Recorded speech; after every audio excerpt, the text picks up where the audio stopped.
آئندہ بھی روزہ نہیں رکھ سکتا ہے، یعنی ابھی نہیں رکھ سکا، آئندہ بھی نہ ونٹر میں نہ سمر میں روزہ رکھ سکے، ایسی بیماری ہے، تو پھر اس کی یہ اجازت ہے کہ فدیہ دے سکتے ہیں وہ۔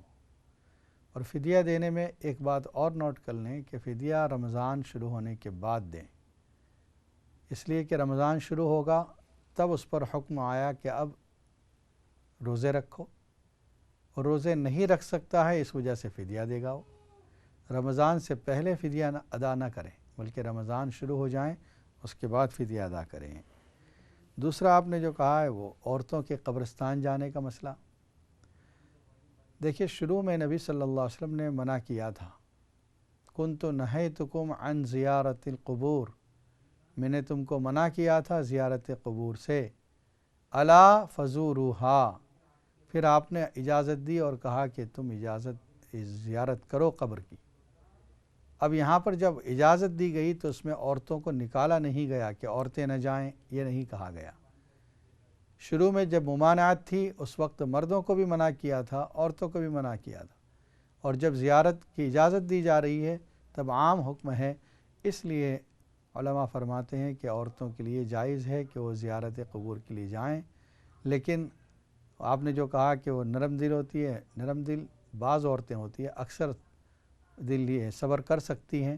نبی صلی اللہ علیہ وسلم کے زمانے کی عورتوں کو دیکھ لیں، حضرت حمزہ رضی اللہ تعالی عنہ شہید ہوئے، ناک کان کاٹے گئے، حضرت صفیہ رضی اللہ تعالی عنہ ان کو دیکھنے کے لیے آنے لگیں، آپ صلی اللہ علیہ وسلم نے ان کو روک دیا اور کہا کہ بھائی کو اس حال میں دیکھ کر وہ صبر نہیں کر سکیں گی۔ انہوں نے کہا کہ نہیں، مجھے دیکھنے دیا جائے، میں صبر کر لوں گی۔ پھر آخر میں حضرت صفیہ نے آپ کی زیارت کی، حضرت حمزہ کی۔ تو وہ عورتیں ایک تو یہ کہ وہاں جا کر زور سے نہ روئیں، دوسرا یہ کہ پردے کے اہتمام کے ساتھ جائیں، اور تیسرا ہے کہ کسی محرم کے ساتھ جائیں، خوشبو اور بھڑکدار لباس پہن کر نہ جائیں، سادگی کے ساتھ جائیں۔ یہ تمام شرائط کے ساتھ قبرستان جا سکتی ہیں۔ ہماری بہن کا یہ مسئلہ انہوں نے بیان کیا کہ سر کے بال بہت گر رہے ہیں۔ ایک تو یہ کہ آپ جو علاج کر رہی ہیں وہ علاج بھی جاری رکھیں، اور اگر کوئی قدرتی علاج ہو سکتا ہے، ہربل کا علاج وہ کریں۔ قرآن مجید کی سورہ آل عمران کی تیسرے رکوع میں یہ آیت ہے، آپ اس آیت کا ترجمہ بھی یاد کر لیں تاکہ آیت ڈھونڈنے میں آسانی ہو۔ حضرت مریم علیہ السلام جب پیدا ہوئیں تو ان کی والدہ نے یہ کہا، اے اللہ، یہ تو بیٹی پیدا ہوئی ہے، میں نے جو منت مانی تھی کہ بیت المقدس کے لیے وقف کر دوں گی، اللہ تعالیٰ نے فرمایا فَتَقَبَّلَهَا رَبُّهَا بِقَبُولٍ حَسَنٍ وَأَنبَتَهَا نَبَاتًا حَسَنًا وَكَفَّلَهَا زَكَرِيَّا، رب نے اس کو قبول کیا اور ان کو بہترین طور پر بڑھایا، حضرت مریم علیہ السلام کی نشو و نما ہوئی۔ تو صرف یہ جملہ جو ہے وَأَنبَتَهَا نَبَاتًا حَسَنًا، یہ جملہ آیت قرآنیہ میں سے پارہ نمبر 3 سورہ آل عمران رکوع نمبر 3، اس کے اندر یہ آیت ہے۔ آپ اس آیت کو نکال لیں اور نوٹ کر لیں، یاد کر لیں، 11 مرتبہ اس آیت کو پڑھیں اور اپنے سر پر ہاتھ پھیر لیں، بالوں پر ہاتھ پھیر لیا کریں۔ اگر تیل استعمال کرتی ہیں اس پر ایک مرتبہ میں 100 مرتبہ پڑھ لیں ایک ساتھ، اور اس تیل کو استعمال کرتے رہے۔ وَأَنبَتَهَا نَبَاتًا حَسَنًا، اللہ تعالیٰ نے اس میں فرمایا کہ ہم نے ان کو بہترین نشو و نما عطا کی، ان کو بڑھایا۔ انشاءاللہ اللہ تعالیٰ آپ کے بالوں کو بھی نشو و نما عطا فرمائیں گے۔ ہمارے بھائی عثمان کا یہ سوال تھا کہ ہادی کا کیا مطلب ہے؟ ہادی یہ اس میں فاعل کا صیغہ ہے جس کے معنی ہوتے ہیں ہدایت دینے والا۔ قرآن مجید میں یہ لفظ استعمال ہوا ہے، وَإِنَّ اللَّهَ لَهَادِ الَّذِينَ آمَنُوا إِلَىٰ صِرَاطٍ مُسْتَقِيمٍ، اللہ تعالیٰ ہدایت دینے والا ہے ان لوگوں کو جو ایمان لائے صراط مستقیم کی طرف۔ اسی سے یہ فعل بھی ہے، اللہ یہدی من یشاء، اللہ تعالیٰ جس کو چاہتے ہیں ہدایت دیتے ہیں۔ اور بھی کئی جگہ یہ لفظ قرآن مجید میں استعمال ہوا ہے، اور تو اس میں فاعل کا صیغہ ہادی، ہدایت دینے والا، راستہ بتانے والا۔ پھر ہماری ایک بہن کا یہ ان کی درخواست ہے کہ ان کی دھڑکن بہت تیز ہو رہی ہے، حتیٰ کہ رات میں نیند بھی نہیں آتی۔ آپ جو عمل کر رہی ہیں وہ بھی جاری رکھیں۔ سورہ الم نشرح لک صدرک، اس کو آپ سوتے وقت پڑھا کریں، 11 مرتبہ یہ صورت پڑھیں اور اس کے بعد سوئیں۔ علم نشرح لک صدرک کے اندر خاص طور پر نبی صلی اللہ علیہ وسلم کو اللہ تعالیٰ نے یہ فرمایا ہے کہ ہم نے آپ کے سینے کو کھول دیا، ووضعنا عنک وزرک، آپ کا بوجھ وزن کم کر دیا آپ سے۔ اور ساتھ ہی ساتھ سورہ کہف کی آیت نمبر 10 جس میں اللہ تعالیٰ نے نیند کا تذکرہ کیا ہے وہ بھی پڑھیں۔ فَضَرَبْنَا عَلَىٰ آذَانِهِمْ فِي الْكَهْفِ سِنِينَ عَدَدًا، اس آیت کو بھی 11 مرتبہ پڑھ لیں، سورہ علم نشرح کو 11 مرتبہ پڑھ لیں، انشاءاللہ اللہ تعالیٰ آپ کو نیند کی دولت سے بھی مالا مال فرمائیں گے اور آپ کی دل کی دھڑکنیں جو ہیں وہ کم ہو جائے گی، یعنی نارمل ہو جائے گی۔ ناظرین کرام، اس وقت آپ دیکھ رہے ہیں اقرا ٹی وی پر لائف Q&A کا پروگرام۔ سوال و جواب کا سلسلہ جاری ہے۔ اگر آپ کے ذہن میں کوئی سوال ہے تو آپ بھی اسٹوڈیو کے نمبر پر فون کر کے معلوم کر سکتے ہیں۔ ایک اور لائن پر موجود ہے۔ السلام علیکم ورحمۃ اللہ وبرکاتہ۔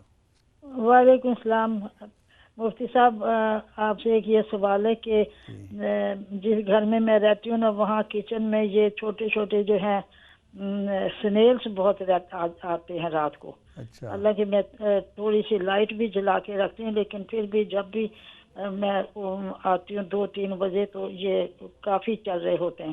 کچن میں بھی ہیں، دوسرے کمروں میں بھی آتے ہیں لیکن کچن میں زیادہ ہیں، پتہ نہیں ڈیمپ کی وجہ سے یا کیا، تو آپ کو پڑھنے کو بتائیں تاکہ میں پانی چھڑکوں اور وہ نہ آئے واپس۔ ٹھیک ہے، انشاءاللہ بتا دیں۔ السلام علیکم۔ جزاک اللہ، السلام علیکم۔ اور ایک کال کو شامل کرتے ہیں پروگرام میں۔ السلام علیکم ورحمۃ اللہ وبرکاتہ۔ السلام علیکم۔ وعلیکم السلام ورحمۃ اللہ وبرکاتہ۔ وعلیکم السلام ورحمۃ اللہ وبرکاتہ۔ جی مفتی صاحب، آپ خیریت سے ہیں؟ الحمدللہ، آپ ٹھیک ہیں؟ جی اللہ کا شکر ہے، آپ کی دعا ہے۔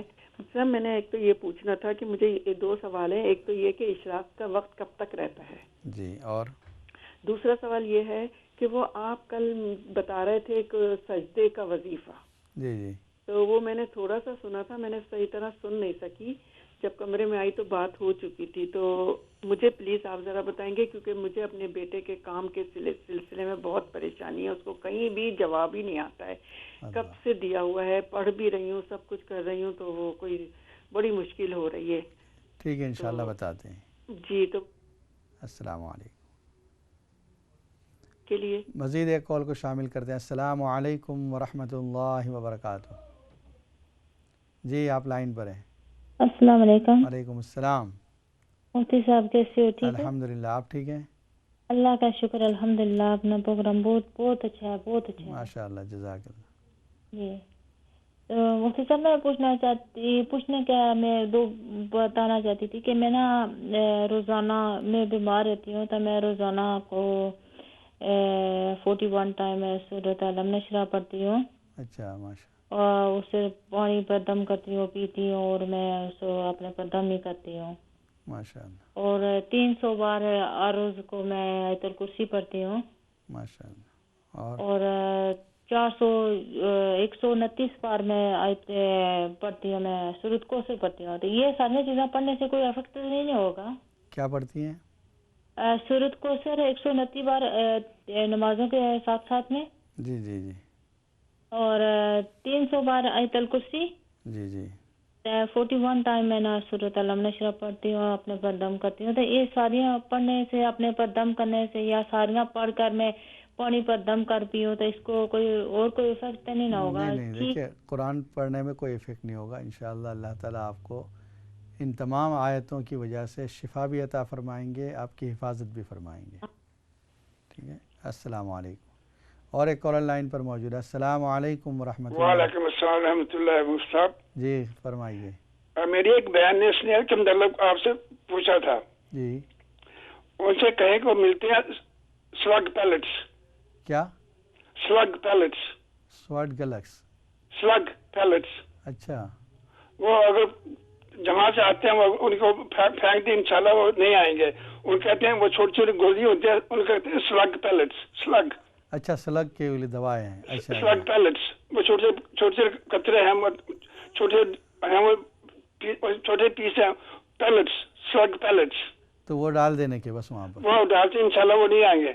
چلو ماشاءاللہ، چلو ان بہن نے بھی سن لیا ہے اور بھی لوگوں کو پاؤنڈ کا فائدہ ہے۔ ملتا ہے، کافی بڑا ڈبہ ملتا ہے پیکٹ پاؤنڈ کا، وہ گرین کلر کے ہوتے ہیں، ڈارک گرین کے، وہ باہر پھینک دیں، انشاءاللہ نہیں آئیں گے. ماشاءاللہ، جزاکم اللہ. ان کو کہتے ہیں سلگ پیلٹس. ٹھیک ہے، جزاک اللہ. جزاکم اللہ. السلام علیکم. ہماری بہن کو یہ بہت اچھا انہوں نے نسخہ بتا دیا ہے کہ جن کے کچن میں وہ سلگ آتے رہتے ہیں، بس یہ ڈال دیں سلگ ٹیکس تو انشاءاللہ وہ مل جائیں گے. آپ موریسن وغیرہ میں یا کسی اس میں دیکھ لیں، کسی شاپ میں جہاں پر یہ گارڈن کا سامان ملتا ہے وہاں پر یہ مل جائیں گے. ہماری ایک بہن کا سوال تھا، اشراق کا وقت کب تک رہتا ہے؟ اشراق کے لفظی معنی ہوتے ہیں شروق، یعنی سورج کا نکلنا. جس وقت سورج نکلتا ہے اس کے 20 منٹ کے بعد آپ یہ نماز پڑھ سکتی ہیں، یہ اس کا بگننگ ٹائم ہے. اور پھر وہاں سے لے کر دن کے آدھا حصے تک، یہ یاد رکھ لیں، مطلب 6 گھنٹے اگر زوال تک ہے کہ 6 بجے سورج نکلا ہے اور 12 بجے ظہر کا ٹائم ہے، تو آپ 3 گھنٹے تک اشراق پڑھ سکتی ہیں، 6 بجے سے لے کر 9 بجے تک. 9 بجے کے بعد اگر آپ پڑھتی ہیں تو اس کا مطلب اب یہ چاشت کا وقت شروع ہو گیا ہے. تو اگر 3 گھنٹے میں پڑھ لیں تو یہ اشراق ہے. 3 گھنٹے کے بعد اگر پڑھیں گے، آدھا گزرنے کے بعد گویا پورے دن میں سے کوارٹر گزر جائے گا، تو پھر اب اشراق کا وقت ختم ہو جائے گا. سجدے والا عمل یہ ہے کہ ایک قبولیت کے لیے ایک موقع ہے. وہ یہ ہے کہ اگر آپ اپنی کسی اہم کام کو اللہ سے مانگنا چاہتے ہیں، کوئی خاص دعا ہے جو آپ کرنا چاہتی ہیں، تو قرآن مجید میں جہاں جہاں سجدے کی آیتیں ہیں ان پر ایک نشان لگا کے رکھ دیں. 14 جگہ ہے قرآن کریم میں سجدے. پہلے ایک آیت پڑھیں جو 9 پارے میں پہلا سجدہ آ رہا ہے، بس وہ ایک آیت جس میں سجدہ ہے وہ آیت پڑھ لیں، اس کے بعد سجدہ کریں. سجدے میں نارمل جو ہم پڑھتے ہیں 3 مرتبہ، 5 مرتبہ، 7 مرتبہ سبحان ربی الاعلیٰ پڑھیں، پھر بیٹھ جائیں. دوسری آیت جو پڑھیں وہ پڑھیں، پھر سجدہ کریں، پھر تیسری آیت پڑھیں، پھر سجدہ کریں. اس طرح پر آپ 14 مرتبہ جب سجدے کر چکیں گی، اس کے بعد بیٹھ کر پھر دعا کریں. سجدے کے بعد بھی دعا قبول ہوتی ہے، اور پھر قرآن مجید کی تلاوت کے بعد بھی دعا قبول ہوتی ہے. اور یہ سجدے جو ہیں قرآن مجید میں اکثر ان جگہوں پر ہے جہاں اللہ نے سجدے کا حکم دیا یا انبیاء کرام میں سے کسی نے سجدہ کیا ہے اس کا ذکر ہے. تو اللہ تعالیٰ کی یہ جو آیت مقامات ہیں یہ قبولیت کی جگہ ہے. تو انشاءاللہ آپ کی دعا قبول ہوگی، اور یہ مجرب عمل ہے، آزمایا ہوا عمل ہے. دوسرا، ہماری بہن نے اپنے جو معمولات تھے اس کا ذکر کیا. ماشاءاللہ 41 ٹائمز سورہ الم نشرہ پڑھتی ہیں، 300 مرتبہ آیت الکرسی پڑھتی ہیں، اور 129 مرتبہ سورہ کوثر پڑھتی ہیں. دیکھیے، قرآن مجید کا پڑھنا یا ذکر کا کرنا یہ آپ کی زندگی میں فائدہ ہی پہنچائے گا، کوئی اس کا سائیڈ ایفیکٹ نہیں ہوگا. اور یہ تمام چیزیں، آیت الکرسی جو ہے یہ حفاظت کا ذریعہ ہے آپ کے لیے، ہر قسم کی برائیوں سے، بیماریوں سے، جادو سے اور آسیبی اثرات سے، دشمنوں سے اللہ حفاظت کرے گا. سورہ کوثر میں بھی حفاظت ہے، اور علم نشرہ کے اندر آپ کے سینے کے، آپ کے دل کے اندر جو کچھ بیماری ہے اللہ اس کو دور فرمائیں گے. تو اچھا عمل ہے، پڑھتی رہیں آپ. اللہ تعالیٰ آپ کو ہر قسم کے شر سے محفوظ فرمائیں. ناظرین کرام، جو گفتگو آج چل رہی تھی سورہ فصلت کے بارے میں، جس کا دوسرا نام سورہ حامیم سجدہ بھی ہے. قل أئنكم لتكفرون بالذي خلق الأرض في يومين وتجعلون له أندادا ذلك رب العالمین.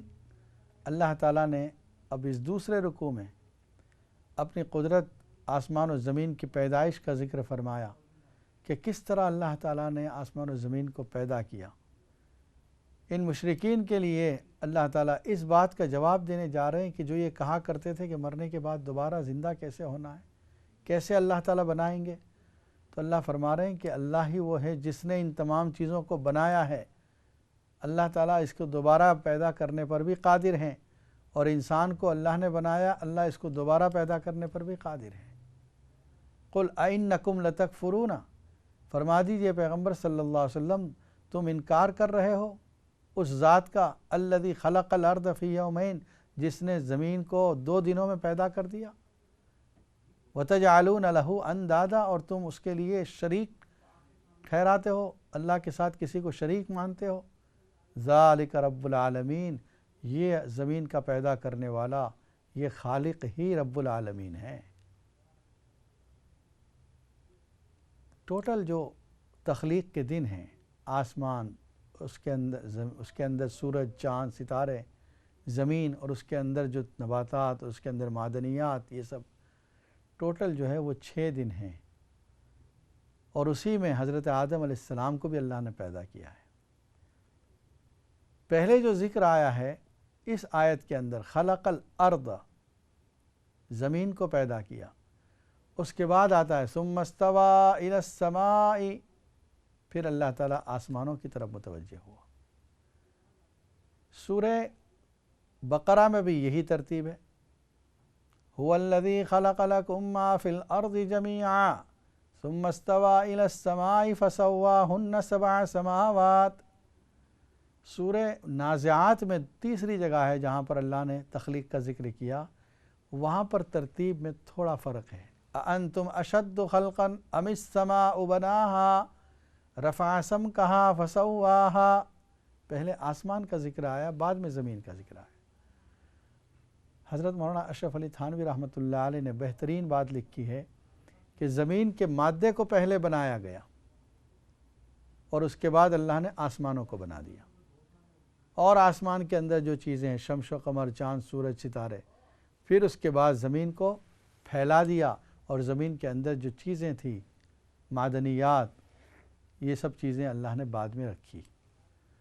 تو گویا زمین کا مادہ پہلے، اس کے بعد آسمان، اور اس کے بعد پھر زمین اور اس کے اندر کی تمام چیزیں بنائی گئی. زمین کا پھیلانا یہ بعد میں ہوا ہے. تو پھر تمام آیتیں اپنی جگہ پر فٹ ہو جاتی ہیں. یہاں پر اللہ تعالیٰ نے فرمایا 2 دنوں کے اندر زمین اور اس کے اندر جتنی چیزیں ہیں یہ پیدا فرمائیں. اس میں اقوات، اس میں معدنیات، یہ 2 دنوں میں بنایا. گویا 4 دن اور 2 دنوں میں آسمان کو بنایا. اب جب عرب لوگ جب نمبرز بولتے تھے تو اس میں کچھ کسر کو حذف بھی کر دیتے تھے. مطلب یہ کہ اگر 63 ہے تو 60 بول دیتے تھے. تو اسی طرح 2 دن میں سے کچھ حصہ باقی تھا، اور اللہ نے حضرت آدم علیہ السلام کو بھی اسی میں پیدا کیا ہے. ایک کالر لائن پر موجود ہے. السلام علیکم ورحمۃ اللہ وبرکاتہ. وعلیکم السلام ورحمۃ اللہ وبرکاتہ. جی مجھے آپ سے یہ پوچھنا ہے جی کہ ابھی آپ نے بتایا کہ سجدے کی آیت، پہلی آیت پڑھو سجدے کے پہلے کی، اور پھر سجدہ کرو، اور سجدے کے بعد پھر سجدے کی دوسری آیت پڑھو. تو وہ کتنے سجدے ہیں؟ مطلب 14 سجدے، تو 14 کرنے کے یا 14 کرنے؟ جی 14 کرنے کے. جی. اور بعد میں وہ جو ہماری خاص جو دعائیں ہوتی ہیں وہ مانگنے کی. بعد میں مانگنا ہے 14 سجدوں کے بعد. ہاں، یہ مجھے سمجھ میں نہیں آیا. اس کے لیے میں نے دوبارہ پوچھی. یعنی پہلے سجدے سے لے کے 9ویں سپارے کے سجدے سے لے کے آخری 30 سپارے میں جو 2 سجدے ہے وہاں تک کے مطلب ایک آیت سب پڑھنے کی ہے. جی جی. پھر بعد میں دعا مانگنے کی. بعد میں دعا مانگنی. صحیح ہے. صحیح. ٹھیک ہے. جی جزاک اللہ بھائی. السلام علیکم. اللہ حافظ. السلام علیکم. اور ایک کالر لائن پر موجود ہے. السلام علیکم ورحمۃ اللہ وبرکاتہ. وعلیکم السلام. مفتی صاحب، میں نے ایک کوشچن پوچھنا تھا آپ سے. جی فرمائیے. پاکستان میں نا میرے ممی ڈیڈی فوت ہوئے، تو ان کے بعد ان کی جو پراپرٹی میں سے مجھے بھائیوں نے حصہ دیا زمین کا. اچھا. تو میری 2 بیٹیاں اور 2 بیٹے ہیں. تو میں نے وہ اپنے نام، میرے نام تھی، تو میں نے اپنی دونوں بیٹیوں کو دے دی. وہ دونوں بیٹیوں کے نام کروا دی. آپ کی اولاد کتنی ہے ٹوٹل؟ میری 4 ہیں. 2 بیٹے ہیں، چھوٹے بیٹے ہیں، بڑی بیٹیاں ہیں. تو گویا 2 بیٹے 2 بیٹیاں ہیں. ہاں جی. تو اب مائنڈ میں یہ آتا ہے کہ آخرت میں میری پکڑنا ہو، تو میں نے پوچھنا تھا اس میں کیا کروں اب. ٹھیک ہے، اس طرح بچے ویسے کہتے تو نہیں، کچھ بچے چھوٹے ہیں، انہیں یہاں کی ساری جو بھی پراپرٹی اس میں حصہ ملے گا سارا کچھ، کہتے تو نہیں کچھ، لیکن میرے اپنے مائنڈ میں آتا ہے. میں نے اپنے مطمئن ہونے کے لیے آپ سے کویشچن پوچھا کہ مجھے کیا کرنا چاہیے. یہاں پر جو پراپرٹی ہے وہ بھی آپ کے نام پر ہے؟ وہ میرے نام اور میرے ہسبینڈ دونوں کے نام پہ ہے. اچھا. اور وہ جو پاکستان میں ہے وہ بیٹیوں کو دیا آپ نے؟ ہاں، وہ ممی ڈیڈی کی طرف سے آئی تھی مجھے نا. اچھا. اور اس کے علاوہ بچے تو سب آپ کے یہیں پر ہے، بیٹی بھی اور بیٹیاں بھی؟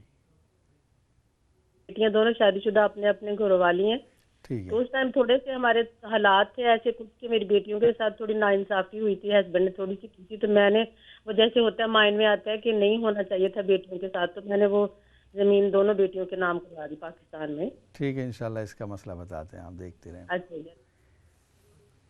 ناظرین کرام، اس وقت بریک کا وقت ہوا چاہتا ہے. انشاءاللہ بریک کے بعد اس سوال کا جواب دیا جائے گا. اور بھی آپ کے لیے وقت موجود ہے، اگر آپ کوئی سوال کرنا چاہتے ہیں بریک کے بعد آپ کے لیے سوال کے لیے لائنیں کھول دی رکھیے. السلام علیکم ورحمۃ اللہ وبرکاتہ.